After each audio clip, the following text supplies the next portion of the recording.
Let's start with Virginia. Virginia beats Baylor and then beats Illinois, beat them both like by a not insubstantial margin of points. The game today, I think, was 9 points against Illinois. What stood out for you about Virginia? You know, first thing for me, standing out of Virginia is just this is the deepest Cavaliers team that we've probably seen in a decent amount of time. That they've got a lot of different bodies that they can throw out of teams and always be fresh. They're always going to be a really solid half-court defensive team. That's what Tony Bennett is and does. But they now have the ability with Reece Beekman, with Kei Clark to pressure on the perimeter in ways that are going to allow them to get in transition a little bit more.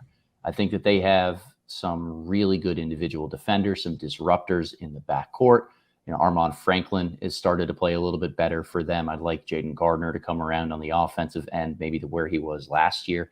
Like something about him has looked off, but incredibly deep. And they're always going to be so solid because the defensive personnel, essentially 1 through 5, is absolutely pristine. Like Gardner caught my eye last year as the best individual defender against Paolo Banchero. He's back for another year, and he might not even be their third best defender. So like this Virginia team is clamps when they really want to lock down on somebody. Yeah, and the interesting thing is that their 6 best guys allow you to be flexible in terms of lineups.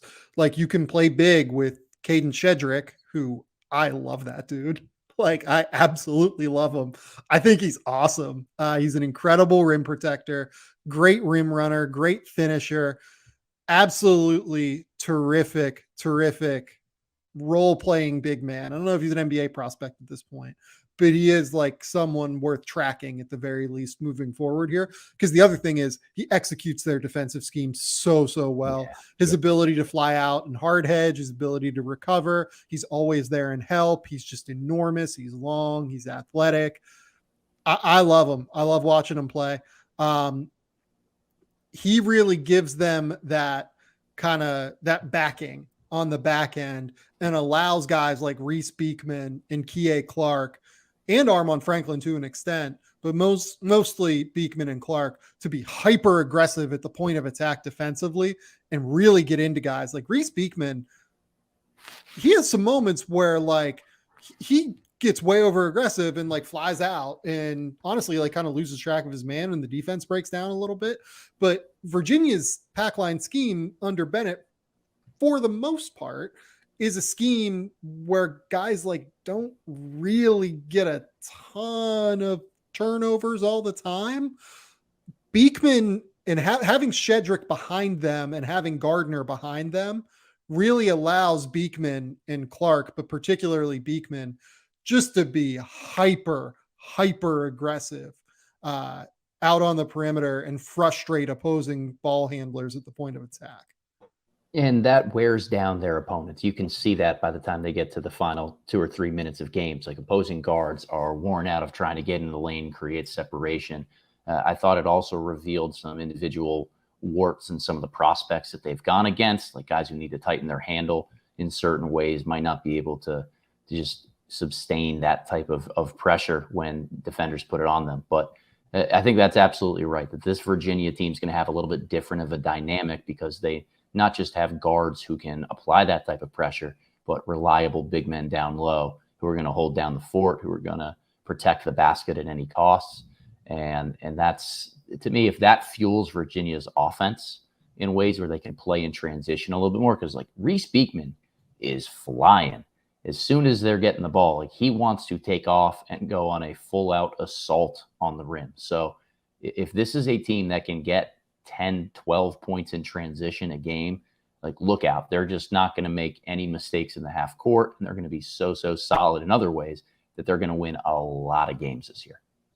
And let's talk Reece Beekman now, because you and I have been pretty clear throughout the preseason that I think we're a little bit higher on Reece than some people seem to be, you know, across the NBA draft sphere. I love the fact that he's a real playmaking passer who processes the game at an exceedingly high level, moves the ball exceptionally well. obviously an elite perimeter defender. I'm just a big fan of what he brings to the table, and he's been on my radar for the last, realistically, like 10 months, maybe not at the start of last year, but by the time the middle of last year rolled around, just in terms of his defensive pressure. If you can be an elite defensive pressure guard and you can knock down shots and you can pass in the way that he can play make, that's enough. And ultimately, the shot is the critical skill here. What have you thought about the jumper to this point for Reece Beekman, who had 17 points tonight in this game against Illinois? Yeah, I think the jumper still needs some work, just slight mechanical tweaks. It's probably a lot of a confidence thing too, Sam. I think that would go a long way. Him feeling a little bit more like every shot he's going to take is going to go in. I don't know if he buys into that right now, but it's the missing piece. Like there's no question about it. It's really the missing piece. I think he's a smart passer. I don't know if I would call him an elite pick and roll threat yet. And I think part of the reason for that is he doesn't have that 3-point range. He doesn't have a super reliable pull up that he can go to at this point in time, which handicaps some of the reads, the way that defenses are going to play him, particularly in the NBA, as a result. But if he can have a Patrick Beverley type of career someday, where he just flies around and disrupts, makes smart decisions when he does attack the basket, lives in transition, and makes enough catch and shoot jumpers to survive, he's gonna be a very good NBA player. But I think that's a big if at this point. I'm still not really bought into the jump shot. Well, and he has shown flashes of it being a real positive growth skill.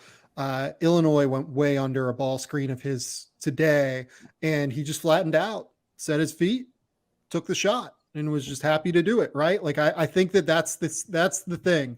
Beekman needs to be able to just pull up and take a three when someone goes way under his ball screen. If he can do that, I think he brings enough to the table in terms of defensive intensity, point of attack defense, deflections away from the ball, everything like that to be a really, really impactful bench player in the NBA.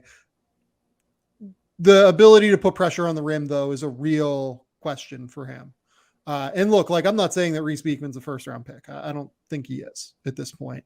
But he's like undeniably a guy that needs to be like a top 100 prospect at this point, and probably more in like the 50 to 75 range, I think. He's got this extra gear that he gets to when he raises up and tries to dunk on somebody. Almost seems like he's levitating for a split second. Yeah. And there's real length to him in the way that he plays. He's a bouncy athlete. He's definitely aggressive and confident when he's able to get to the rim. And I love his defense. Like his defense is top tier, what we see from perimeter defenders in college basketball. So he's definitely a guy that I think is going to be worth a flyer. But how much do you have to work around his deficiencies on the offensive end in order to keep him on the court is what's going to be the telltale sign of not just how high he gets drafted, but what his NBA career kind of looks like. Well, and the thing with him is well, he's just an absolute gamer. Like, I would have told you coming into this weekend, and I still believe it, to be honest, that Baylor has the best backcourt in all of college basketball between LJ Cryer, Adam Flagler, Keontae George, whatever we get eventually from Langston Love. You know, Dale Bonner is like the fifth most talented guy on that team, and he'd be starting for a lot of SEC teams, right? Starting for a lot of Big 12 teams. But I thought Reece Beekman was the best player on the court in that game. I know Armon Franklin had like 26 points or whatever, but Reece Beekman is the guy that completely shut off the hose for Adam Flagler, who's a terrific lead guard. They used Franklin. They used Kie Clark at times on Keontae George to like just really get under his skin and bother him. But they put Beekman on Flagler, and Flagler struggled for the first 35 minutes of that game because Beekman was just absolutely hounding him across the court. So I was very, very impressed with Reece Beekman. And then again, I don't know if he's the best player on the court today against Illinois. He certainly led the game in scoring. He had 17 points, had a terrific defensive impact again. Probably was the best player on the court in that game again. And again, when you start racking up games where you're the best player on the court, when you're playing multiple top 7 or so teams in the country, I don't know. That says a lot to me, I guess. Like that, call me like the old school scout, like not, looking into the weeds and shit like that. But it does say a lot, right? It does. That Illinois game was super fun, super fun from start to finish. There was a period when there was like I think 12 minutes left in the game, all the way down to the final minute, where it just felt like you couldn't sit down. I know the announcers kept saying it, like everybody's on their feet standing here watching this game. It had that buzz and feel where you feel like it's the final minute with the urgency that everybody's playing with, the back and forth shot making and the plays that are going on. And then you glance at the clock and there's still 4.5 minutes remaining. It was a super fun game. I think it speaks to how good Virginia has gotten, both on the defensive end of the floor and just with, again, their depth, but it also speaks to Illinois being a really fun team. I'm a big fan of the Illini and the way that Brad Underwood has assembled this roster.